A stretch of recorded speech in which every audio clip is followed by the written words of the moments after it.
Hello, Simone. Thank you for joining me today. Thank you for having me again. I know the last time we spoke, we chatted about your birth in a stream, Mhm. which was a fantastic experience. It is still one of my most listened to podcasts on my Fear Free Childbirth podcast. And here we are again today, talking about another topic that a lot of people seem to be very interested in at the moment, which is Mhm. microdosing. So, Yes. before we dive into the microdosing chat, would you mind just introducing yourself once more to the Okay. listeners? Okay. Um, so my name's Simone and I live in Melbourne, Australia. I'm 49 years old. I've got four daughters, 24, 22, 12, and 10. Only the younger two live with me now. I unschool my younger two, and I'm a therapist. So I help people by mentoring, helping them with their emotional issues, trauma, pregnancy, sexuality. I'm kind of just interested in lots of different things. Basically, I'm interested in just how to be human and relationships, and that's relationships to everything. So, our Mm. children, our bodies, our partners, our family, life, plants, everything. Brilliant. So in the context of all that, when the reason we're having this conversation about microdosing is because you Hmm. shared an article, I think, that you were interviewed in, where Hmm. you discussed how you use microdosing for your own mental health. So, Hmm. and this piqued my interest because I've been very interested in psychedelics and microdosing. I've not tried it at all, but I'm very, Okay. very curious. And I know from a lot of the stuff that I've been reading that there's absolute potential for it to sort of really help with mental health conditions.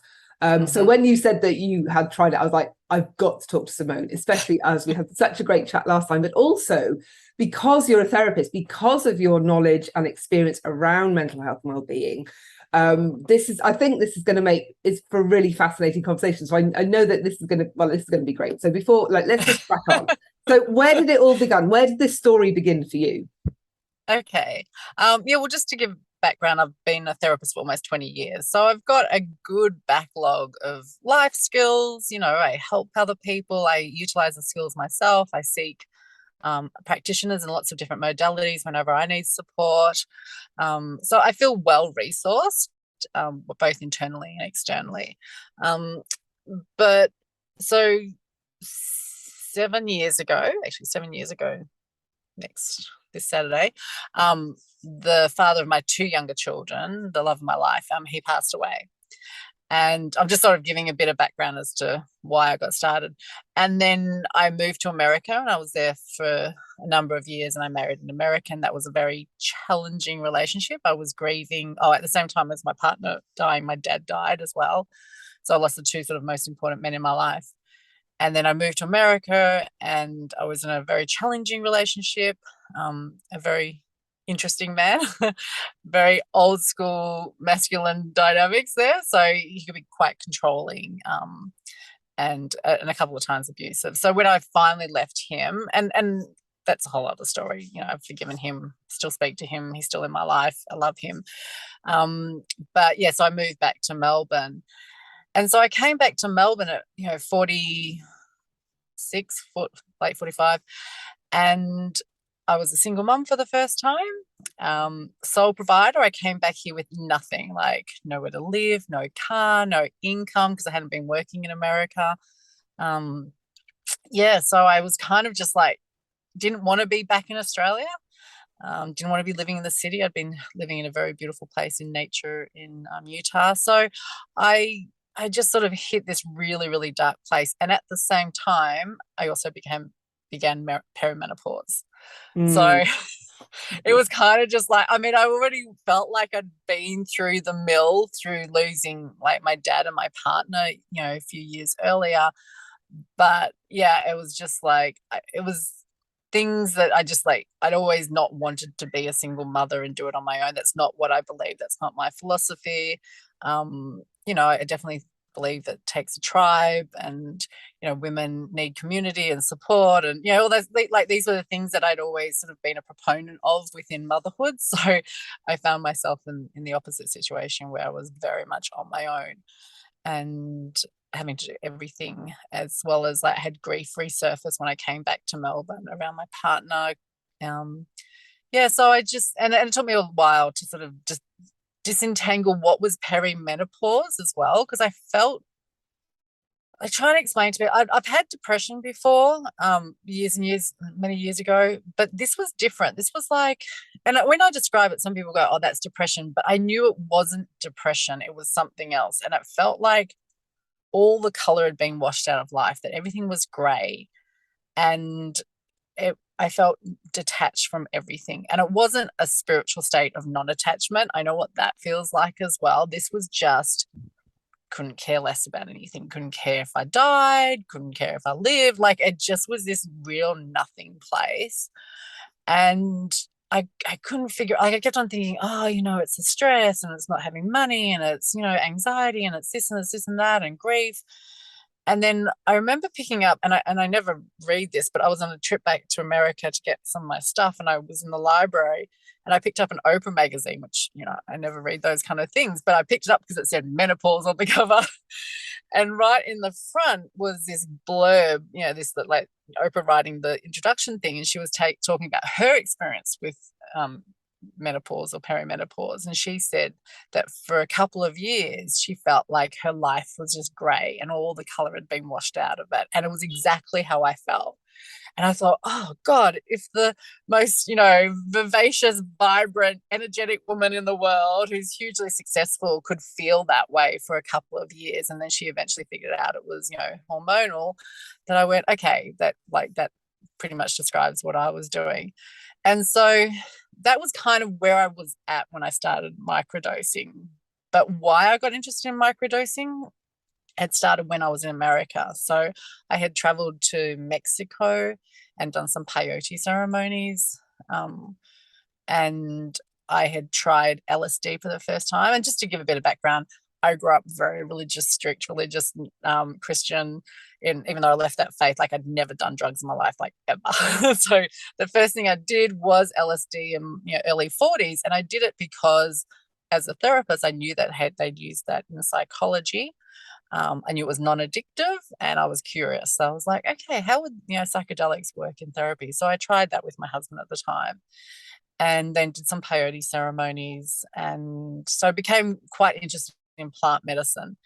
And I had people that I had friends in America that talked about microdosing, and because I was in America as well, like, America's ahead of Australia in terms of legalizing things at that time. That's when they were legalizing marijuana. So there was a lot of discussion, about legalization of marijuana, and being near Silicon Valley, a lot of talks of creatives taking microdosing and why they were taking it for creative purposes. And because I had delved into LSD and using that in psychotherapy, like, I was sort of just immersing myself in psychedelics and how they can enhance you.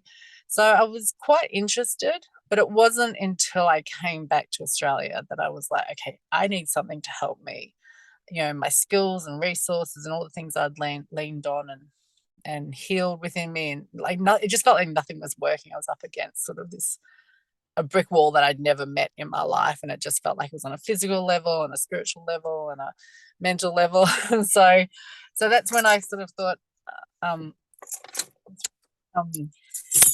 my car off. So that's what I thought, yeah, I'll try microdosing. And I was fortunate to be able to access some from America, because it's really not that easy to get. Even now, it's it's still illegal in Australia, so it's not easy to source. But yeah, and I just read as much as I could. I also read at that time a really good book. It's called A Really Good Day by Ayelet Waldman. And so it's about this journalist and her own experience microdosing LSD. So at first I was kind of like, oh, should I microdose LSD? Should I microdose mushrooms?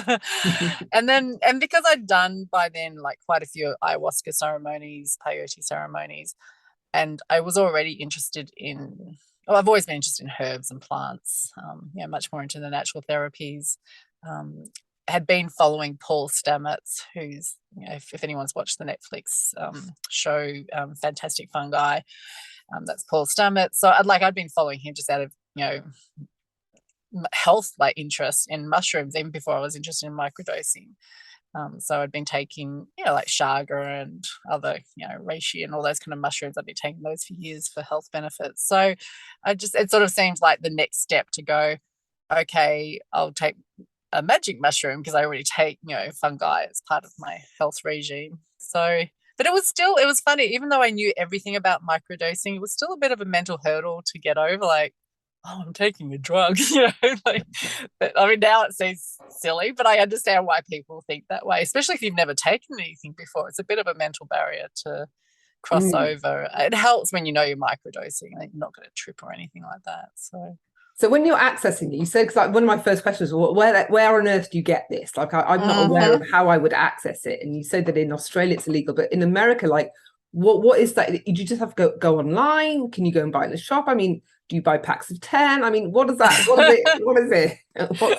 I get asked this question all the time. It's really not easy because it's still not legal in America as well. So when I say it's just easier to access it, just because I think, I don't know why. There's just, it's been around for longer.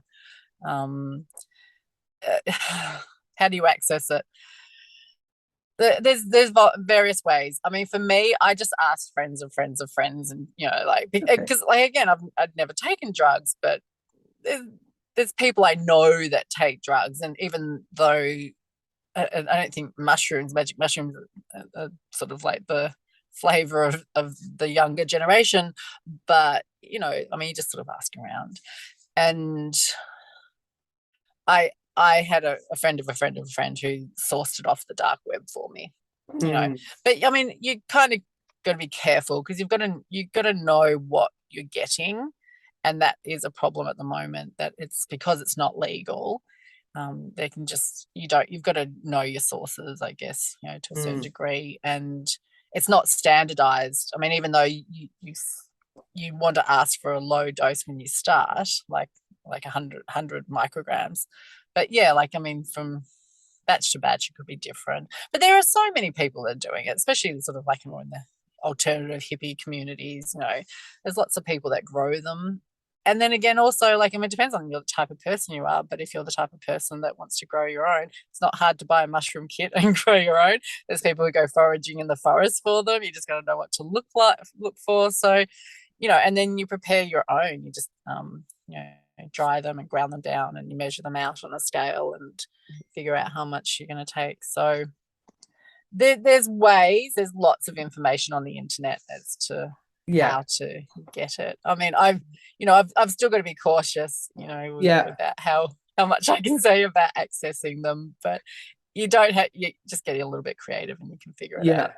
Well, it sounds a lot easier because I did do magic mushrooms when I was younger, and even then it was hard, but there was no internet back then, and but also I think when I was dabbling in it, it was just before. I mean, I think you could still buy them in shops in the UK, and then it suddenly stopped being available in the shop, so you could actually just go and buy them. Really? Okay. Yeah, I think that was the case. I'd have to double check, but I'm sure that just as I was getting into it, damn, now it's really hard to find in an actual shop, so people had to get creative. And I remember there was, every November, people just go hunting out and going to find them and make sure they pick the right ones. So some of this kind of start reminding me of my when I was much, much younger. And so what I'm really curious is to the difference when people talk about the microdose. I mean, obviously that sounds like a much smaller dose, but what kind of difference in dose are we talking about compared to the dose that people might take recreationally for the high, all the reasons they may take them, like when I would have been taking them, for example? Okay. I should have brushed up on this before. I'm not very good at these kind of details, and it's been a number of years since I read about it. Okay. I did sort of have it in my head, but I should brush up.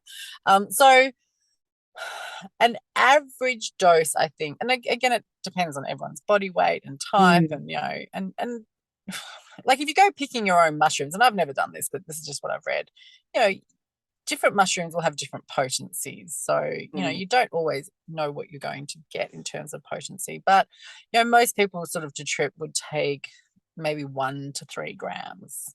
Right. So a microdose is, I hope I'm being accurate here and I'm not saying the wrong thing, but I think it's about a thousandth of a gram. Right. So it's a very, very small amount. And I really hope I'm accurate about that.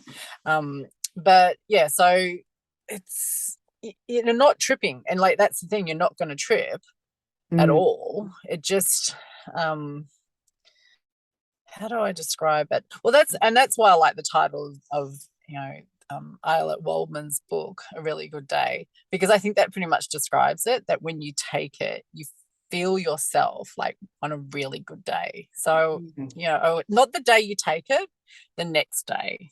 So she did the protocol, and there's lots of different protocols how people take them, depending on the quantity of microdose you're taking. But her protocol was 1 day on, 3 days off. So you take it, it kind of kicks in that day, but it's the next day that you feel really good. She was doing this with LSD. And then you have a rest day, and then you take it again. But, I always say to people, and this is how I did it, is I started off on a really low dose, because you don't know your physiology. Everyone's body's different, body weight, nervous system, brain chemistry, diet, and things like this. So we're all sensitive in different ways. So it's really good to start on a low dose, like 100 micrograms, and then work your way up. So I started at 120, then I went to 150, then 170, and then I went to 220. And I leveled out at 220. That felt good for me. And it was funny though, because I didn't really notice much in the increases, except when I went from 170 to 220. Like the first time I took that, I kind of was like, oh, I feel like in a slightly altered state. I wasn't tripping, but slightly altered. But it was just the first time, and your body adjusts and sort of levels out. But yeah, it's that feeling of those days when you just wake up and you feel just happy and content within yourself, and you go out and the sun's shining, and you go down to the local coffee shop, and the barista, calls out your order as you walk up, and they know your name, and like you get the parking spot out the front, like just those days where everything just flows. It's like it's just a good day, but for no particular reason, not because of anything. You didn't win Tesla. It's just a really good day. That's what you feel like when you're microdosing. But in no way are you going to, it doesn't affect driving or sleeping, or, it doesn't interfere in any way. It just enhances your mood. So did you get that positive feeling out the gate the first time you took it? Or does it take a while to build to that? I think I pretty much got it out the gate. What I found, and again, because I'm a big believer personally, this is how I operate, is in self-education. So I'm all for self-educate, and then self-responsibility, and then experimenting on yourself. So it's very much know thyself.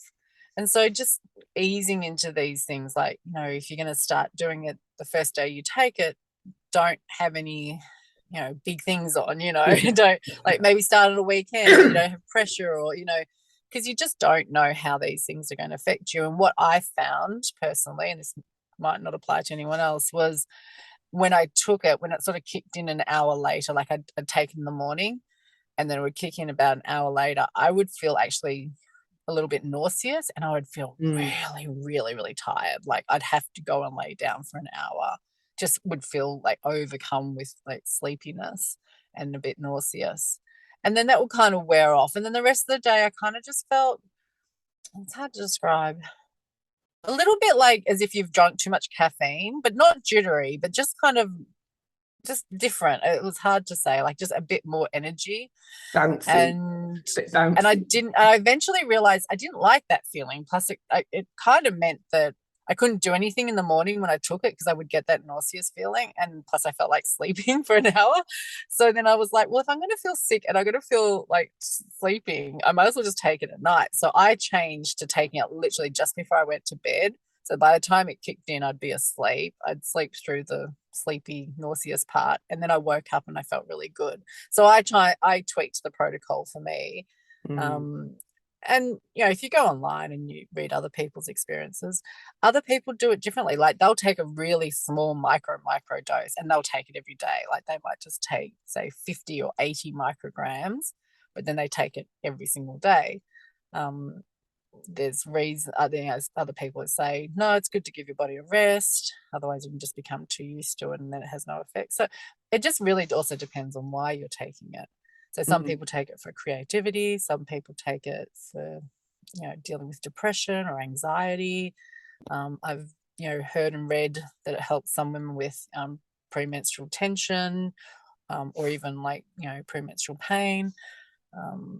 Some people taking it for more serious things, trauma, like to get through it, or they don't want to take antidepressants. So I think a lot of it also depends on why you're taking it, and just your body and your mindset as you're taking it, the effects it's going to have.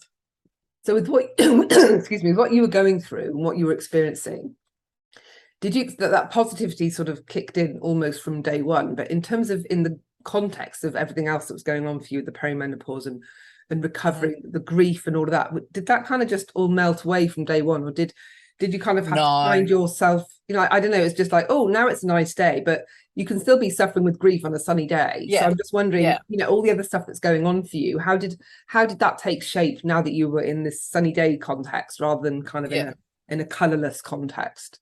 Yeah, that's a really important question. So what I found, because I got into such a dark place where I felt so like hopeless and helpless and just really, really dark. And it was like, I was like, there's another version of me that I know is capable and strong and has her shit together and, and is well resourced. And I couldn't access her. Like she was lost to me. And that causes despair. Like that feeling of like, I might never get back. Like that was just terrifying. And so what I found when I started microdosing was that I would have that experience of the good me, like the healthy, happy, well-resourced, got it together, clarity me. And sure, we're not like that all the time. No one's like that all the time. But I wasn't like that at all, like for long periods, like maybe more than a year. And so I was starting to get quite scared for myself and for my children. Obviously, I've got 2 young children to look after and provide for. So I found that when I took the microdose, I was having those good days, and it was like, oh yeah, she's still there, I'm still there. And that was enough to hold on to remind me that, okay, take it slow. I'm rebuilding my life. I'm rebuilding myself. She hasn't gone away. I will get back to that place. And it just sort of gave me something that I could anchor and hold on to. And also that those 3 days when I was on microdosing, because you kind of taper off, like it's not a big peak, and like you have that one good day, but you sort of climb up to that peak and you come slowly taper down. So it was kind of 3 goodish days. I just found that I was able to then just focus, because one of the things I found with perimenopause, and a lot of women will say this, was just, it's like your mind just goes to mush, like it's just like you just lose all your clarity of thinking, and thinking becomes really, really hard. And I was so frustrated that at the time in my life that I needed my mind to be sharp, and my energy to be there and to have drive and motivation, it was all gone. So I just found that I sort of utilized that day that I felt really good and tried to use that to then tide me over the other days when I wasn't feeling good. And so it was a very gradual process that I came out of it. I say this to everybody, psychedelics are not a magic bullet. They're not going to fix everything. Yes, some people, especially if you're doing large doses or plant ceremonies, you can have these great epiphanies, and they can be a real catalyst for growth and change and waking up. But you still have to do the work.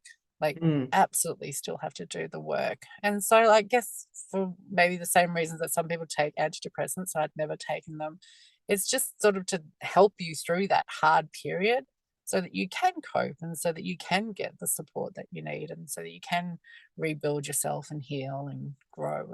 And And did you find yourself that you said you could find a way back to you, which I hear, does that mean you could access that resourceful part of you again? That part of you that goes, oh, actually, I know all this stuff. I've got these tools. I can now do this to myself and help myself. Yeah. So you because I know when I'm having bad days, I forget all my stuff. And after I'm like, why didn't you just do X, Y, Z? You could have just done that. That would have sorted you out. And it's like in those moments, I don't even know what I know. I'm just sort of so right. And it's so frustrating. You're like, God, I could have sorted that out. Like, I help other people with this. What's going on? That's right. But you just don't have that. It's for some reason those doors are closed. So in those moments, you kind of almost grab the rope and pull yourself out of the swamp kind of thing. Totally. Yeah. And I think, like I said, we all have days, and we all forget, and we all feel, overwhelmed or stressed, or we'll have periods of that. But there's one thing to have a few days like that, or a few months like that. This felt like it had been going on for a long time, and it was on top of everything else. Like, it was on top of grief, and it was on top of like an abusive relationship, and it was on top of having no money and becoming a single mom, like, and on top of perimenopause. Like, it was just like it stacked so high that I literally just couldn't find my way out. And the psychedelics, microdosing, kind of gave me a lifeline, as you said, something that I could hold on to and go, okay, this is the one thing that I can grasp, because I felt like I couldn't attach myself to anything, and I grasped onto that and then used that to pull myself out. So, but and I still sought support. Like, I still saw therapists and healers, and and I lucky that I've got lovely family here, and my family are beautiful help and friends, and so, but it takes time. So when you were reaching out and getting the first elements of help, what was the first stuff that you were drawing in to support you, to help you out of the place that you're at with with all this stacked high thing? When you just stacked it up, I was like, oh my God, like, no wonder. Like, it's amazing that here we are having a conversation, and you sound so sprightly, kind of thing. So what was what were the things that you did reach out for once you had that lifeline to start bringing you back? I mean, did you tackle the perimenopause first? Was it, where did you start with all of that? The way I kind of look at it was, it was like my whole life was this big knotted ball of threads, and it was all like clumped together and knotted and stuck together, and I just slowly started like disentangling the threads. And one of the first ones I started with was perimenopause, like going, okay, this is perimenopause. And it's funny because, I'm a trained doula, and I love pregnancy, and I've done so much women's work, and I was always like, oh, you want to get to menopause, because I'd learned a lot of that in studying women and our journey as women. And so I was like, yeah, I'll be prepared. And, I love research, and I do, and I love natural health. And I was always like, I'll go into that, and I'll be so well researched and everything, not realizing that when you hit perimenopause, it's like your mind just turns to mush. I hope that doesn't happen to everyone, but it happens to a lot of women. And the motivation to think, let alone research, was just gone. And I was like, oh, like, so I sort of just went, okay, I'm gonna have to sort my hormones out. So, I tried to read as much as I could and listen to podcasts and things like that, and just started to get some herbal support, figured out what things to cut out of my diet, like alcohol and coffee. Not that I drank much alcohol anyway, but I just found that the liver needs to process a lot of the hormonal changes, and it's doing so much processing. So so I made a few dietary tweaks, and I just rested a lot too. Like, I just I gave myself permission to really just do nothing. I remember being in the shower one day and just sort of like talking to my body and just going, I don't know what to do. I don't know how to handle this. And it was just like, it's just going to happen. Just let it happen, like, just, it was kind of just relax. Like, don't try and fix this. Like, it's not something to fix or change or heal. Yes, find ways to support the process of perimenopause, but it's just like, as a machine, it's just transitioning. So you just got to give it time. And so I just rested a lot. Like, if I just became overwhelmed by fatigue, I stopped. And it's been a really beautiful time, because I stopped, and this is funny as a therapist, but I'd spent so many years healing myself and doing, trauma work, and I will always, but something in me let go. Like, something in me just said, just rest. Like, you don't have to fix everything. You don't have to heal everything. It's okay just to do nothing. And which felt very contradictory at a time when I felt like I had to do more, because I was a single mum and I had to build a business. But I just realized there was no race, just to take it slowly. And that's what. And also then I was really fortunate. My brother was starting up his own, marketing website business, and so he offered to create a website for me for free, so he could put in his portfolio. And so when I say, like, I was sort of well supported, I had that to work on. That was something creative and fun that I was, and it was my daughter, she's 12 now, but she was 9 at the time. She was like, Mum, you need a website. And I was like, oh, you know, because I had this thing in my head that, I can't afford one. And then like literally 2 days later, my brother contacts me and he's like, oh, I'd like to build a website for you. So, you know, it was really just learning even more just to let go and let life, you know, provide and just deepen in that, which was always my practice, but it was just very much deepening in that. And the psychedelics really, microdosing helped with that a lot too. When you were talking about having to just go with it, with the pregnant with perimenopause, it just reminded me of pregnancy. Like you wouldn't, when you're struggling in pregnancy, you don't look to fix it. You just go and lie down. Like that's right. That's happening. You're tired. You just got to let it happen. You can't fix it in any way. So if I just carry that one thought into my own like imminent perimenopausal journey, it's going to be that one. It's just pretend you're pregnant and you can't do anything. That's right. Just it's a little bit longer. Oh my God, no, I know. I'm just like so I should do my research now. Do your research now. I'll send you resources after this. Please do. We can do another chat about perimenopause. So in terms of the how long did you only say that the microdosing kind of helped you with your mental health? What kind of time frame? Because you just mentioned that perimenopause went on for a while, longer than a pregnancy. But what about the rest of, you in terms of you overcoming the grief and the new single mumness, all of that, in the context of all that, what kind of time frame are we talking about where you almost had a journey back to you and you felt you again? Yeah. So I microdosed for almost 2 years. I don't know exact time, but it was sort of over 2 years. And, I mean, like I've done a lot of work, so I listened to my body, but my protocol pretty much in the beginning was about every 3rd or 4th day. So I was taking about twice a week. And as I said, I started low, worked my way up to a higher dose, and then just sort of stayed there.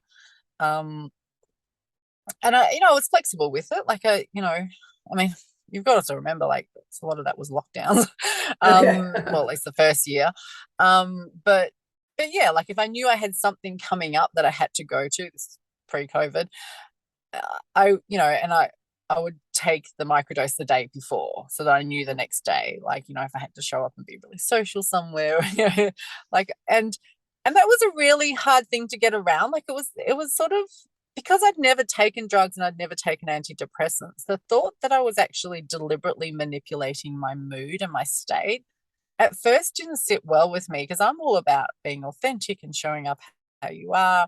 And so I was kind of like, I didn't like that feeling at first, that I was sort of not faking, but like altering my mood. And I had to tell myself, like it took a lot of mental self-talk to say, no, this is who you are. You've also got hormones at the moment that are way out of control, that are altering who you are. So you're just kind of rebalancing it. And I, like I said, I use lots of other supplements. So I was like, it's just another supplement as far as I was concerned. And the reason I chose mushrooms is because they were plant-based and I felt that was really good. And the thing I really like about microdosing is, at least for me and from what I've read, there's not really any side effects, whereas pharmaceutical antidepressants have, a lot of side effects for people that are negative. So I found that there really wasn't any side effects except that little bit of nausea and sleepiness that I mentioned. And I liked that it was a plant, so I knew that it was working as a sort of like on a whole system with me. And so what was it? No, how long did that so I took them for 2 years. I took them for 2 years, and then I just found that over maybe after the first year or so, I just was forgetting to take them, or feeling I didn't need to take it as often. So I kind of slowly tapered off. Maybe I was taking it once a week or just once every fortnight, or then whenever I felt like it. And then at sort of towards the end of the 2 years, I had stopped taking them pretty much. Like I was just feeling like I didn't need to take them anymore. I'd forget about them. And then after a number of months, I decided to do a macro dose. So that was, because by then I'd done quite a number of like plant ceremonies, like, sacred circles, with ayahuasca and peyote, but I'd never done anything on my own, like ever. So I was like, oh, okay, I'm gonna be really brave and do one on my own. Like it was kind of like a self-initiation thing. And I took a hero's dose, so I took 5 grams. And it was, It was like, and it was scary. I don't recommend that necessarily, but I think because I'd had like a lot of experience in ceremony before, I kind of knew what to expect. And so, and what happened, like there was, whole lot of unearthing of stuff and coming into my body. And a lot of it was about accepting my body aging. Like it really shifted a lot and cleared a lot of stuff around, being a woman and aging and losing my, supposed beauty and youth and things like that. But one of the things that the mushrooms told me was you're done. Like you've done microdosing. You don't need to microdose anymore, and you don't need to do mushrooms anymore. And so it was really funny because the actual medicine told me when to stop as well. Yeah. So it was really, really beautiful. No, that is wonderful. And when you say macrodose, I just can't help but think about my own experiences. And I think, God, the idea of taking that on my own just sounds like a crazy thing to do. It's not something I recommend. I mean, like I could do had to put in a bit of a caveat that I have done a lot of work, and I hold space for others, and I have sat with other people holding space for me. So a bit like me free birthing, that didn't just happen. That came after other pregnancies where I'd been supported, and I trained as a doula, and I'd done lots of education. Sure. So, brilliant. So now when you look back on that period, like, would you now entertain the idea of taking it maybe for creativity or for some of those other reasons that maybe people do? Or are you do you feel like you're done, there's nothing more for you there? Where are you at with it now that you look back? No, I don't feel like I need to take it now. I guess that would lead on to also a whole nother discussion about plant ceremonies. So I still will sort of sit with a plant like San Pedro or ayahuasca, like I did an ayahuasca ceremony a couple of months ago, and I kind of try and do like one of those a year, as sort of like a very spiritually based detox of my whole system and reprogramming. So I kind of do that as something that I find really supportive, but I find them very, very intense physically and mentally, emotionally. So I don't feel like I need to do lots of them. As for creativity, I feel really good now. So like I feel back to me, but even better now. And I think that's also just because I purged so much. I think perimenopause itself is a fire that you sit in where you're letting go so much of your old identity and things like that. So, life has its own way of, stripping stuff away, and certainly when you've been through death and grief, and you have so much taken away from you. And I've come to a place now where I feel just really happy and comfortable, and psychedelics was a big part of that journey, but it wasn't the only thing. And it's interesting because the last time we had a conversation, it was about the free birthing that you did, and that's a very kind of a lot of people say that total badass thing to do, and you really sort of pushed the boundary with what with what you wanted to do, and a lot of women do free birthing, but you were up for that. And it does take, I think, to try something like that, a lot of confidence and trust in yourself, because a lot of fear, as the fears that come up with women in birth, that there's so much fear there. So to think, I can do this totally on my own in the middle of nowhere, in nature, is like a total badass. And here you are again, sort of, it's almost like you're being another badass again, just in a totally different way. And it's almost like you're like the universe almost took everything else away from you to push you to try this new thing. It feels like this is your path, to be pushed to these frontiers and explore where maybe other people don't dare go. I don't know, what do you think? I don't know. I often say, I've even had friends say to me, like, what did you sign up for in this lifetime? This is what I'm thinking. I'm just like, and believe me, there's been many times that I've been crying under my duvet going, stop, can I please have a break?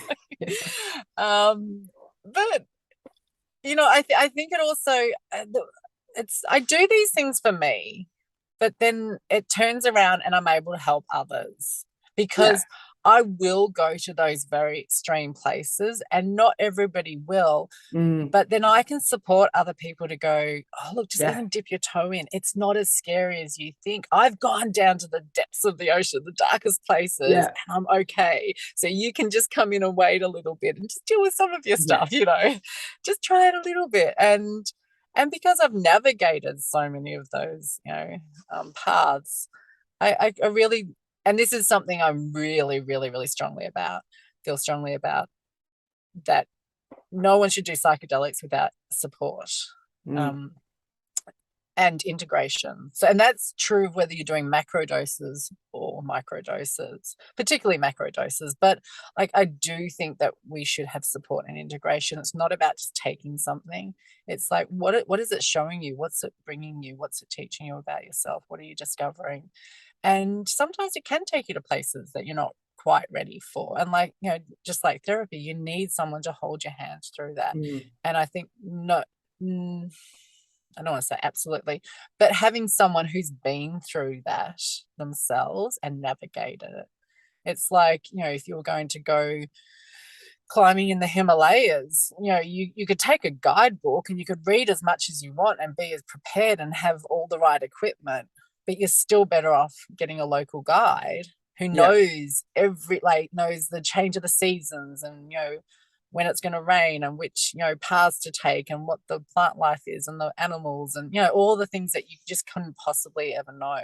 And so I say it's the same with, you know, taking psychedelics. It's really important to have, you know, support by somebody, and at the same time just also being really careful, because there's a lot of people out there who, unfortunately, like any area of life, you know, think that they know a lot about it, or they've gone off to, you know, the Amazon jungle and done a, you know, ayahuasca retreat, and 2 months later they come back and they think they're a shaman, you know, like there's, and because it's unregulated at the moment, and there's a lot of underground practitioners, I do hear negative things as well. So you've got to do your research, you've got to use your intuition, don't trust everybody, you know, and make sure that you feel well supported in it. And honestly, I think, because like you were saying, there's so much dialogue around it now, it wouldn't be hard to find psychologists that would be at least supportive, even if they're not, you know, familiar themselves. So if you've got a good psychologist or psychiatrist, talk to them about it, you know. They'd have to be really like in the dark to not have been reading about it and know about it themselves, because there's just so much interest in it now. And so now that you've got this new experience under your belt, how is that shaping the work that you're doing today? Like, how do you, what's your thing now? Are you giving your therapy a new slant, or like how does that, you specialize in helping people? I don't know, like how has that informed your work? Yeah, well, it's funny because I think it's just happening organically, because I'm, you know, like being on a podcast and being interviewed, and that, you know, that's not something that I went down. Like when I created my website, it was all about working with the masculine and feminine, and relationships and sex, and, you know, and pregnancy. But no, actually now I'm really keen to support others, because I everybody has very different experiences, and I've sat in enough medicine circles to know people, you know, some people have just the most blissful, you know, unconditional loving universal experience, and other people have really dark experiences. And so, you know, but it's not about the experience, it's about how you bring it back and integrate it and then embody it. And I tend to think of the work I do now is almost quite shamanic. It's like, how do you take this really, really far out experience, and it can be really trippy sometimes, and understand the symbology of that, like the symbolical, sorry, I can't even say that word. that like the metaphors and the symbols that you'll see, and it's like being in a dream. It's like interpreting dreams, and it's, you know, and it feels so real when you're in it, and then when you come back, you can feel almost displaced. So it's like, how do I take that and integrate it into my being and into my life, and come out of it, like, you know, as a really transformed person? Because it can be so powerful, but it can also be really, really scary. So I feel really excited about working with people like that, and I also feel really strongly that I feel like we're on this sort of tipping point, like for humanity. And I think that everybody, like a lot of people have been feeling that, especially post-COVID, but people like in this big unknown, and we don't know what it means. And like, we're on the brink of psychedelics becoming this really major thing that I think is going to become almost mainstream, probably become mainstream.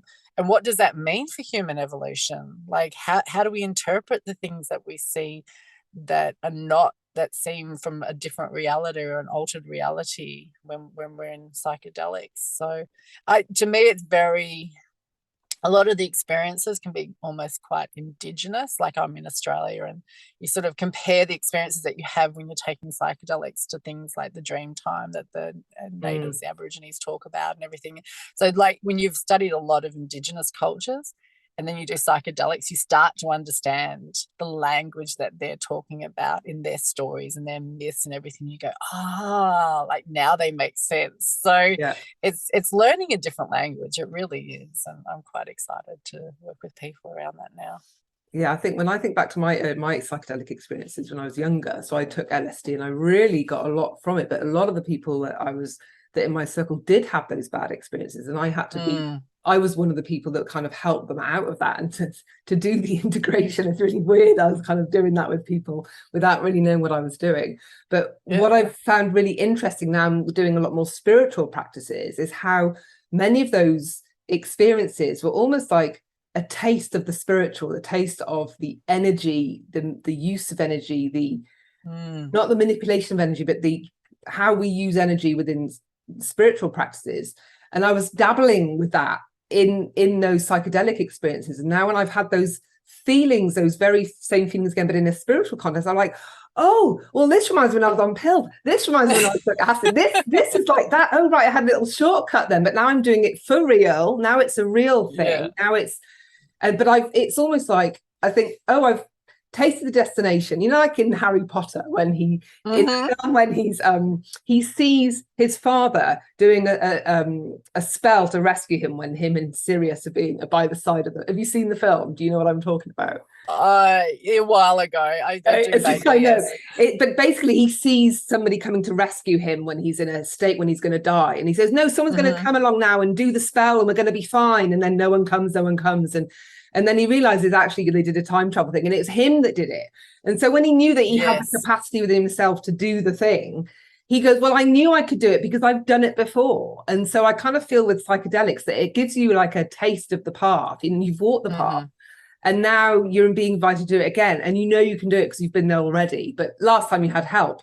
But this time you're going to try and do it on your own without the handles, without the, without the thing. And so I feel like, a lot of those early experiences for me have really helped to kind of push me further with the spiritual stuff, because I know I've been there already and I know what it feels like. And I know when I've hit it again. Whereas without that kind of real life experience, I'm like, well, am I doing it right? How do I know I've done it right? But now I know I'm doing it right because that reminds me of that. Yes, I am doing it right. Like I've doubled down on what's working. Does that make any sense? Yeah, it does. And I think a lot of people have that experience that when you do psychedelics, and again, we're talking now about large doses, that it reminds you who you truly are, like your essence. I think it takes you back to,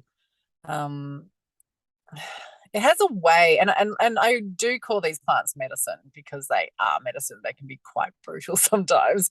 But it sort of shows you who you were when you were a child, and when you were born, you came in as this pure essence, and you were just so full of life and imagination, and everything seemed possible. And then we just shut down and we take on all this programming and expectations and responsibilities. And these have a way of sort of like removing those, at least temporarily, and going, no, this is who you are. But it is a reminder, and that's why I say when you come out of those ceremonies, you've still got to do the work of stripping back all the crap that you've taken on to remind, but it's just like it's a potent reminder of like, I am this really at my core, my soul level. And that's what I got from microdoses too, on a smaller level. So what you say does make sense to me. But that's the funny thing too. Like if people haven't done psychedelics, you can sound like a real tripper when you're talking. Because you have these experiences that are so experiential, and they're so real when you're inside them. But when you come out, there are literally no words to do justice to the experience that you have, that at your core is true. So that's why I say it's about embodying it. It's about embodying it, because you try and explain it to other people, it just sounds like the trippiest thing, and they just look at you like, you're just like majorly off on another planet. But to people like, who have done it, they get it. Yeah. because they know the experience as well. So, Yeah. and I really do believe that we're evolving to a whole different, expanded language. It's this reality now and more. It's just like it's expanding our vocabulary to be able to incorporate mystical experiences and spiritual experiences and non-logical experiences, emotional experiences, and they're just as true and potent and real and inform us as much as facts and science and all those things do as well. Absolutely. Yeah.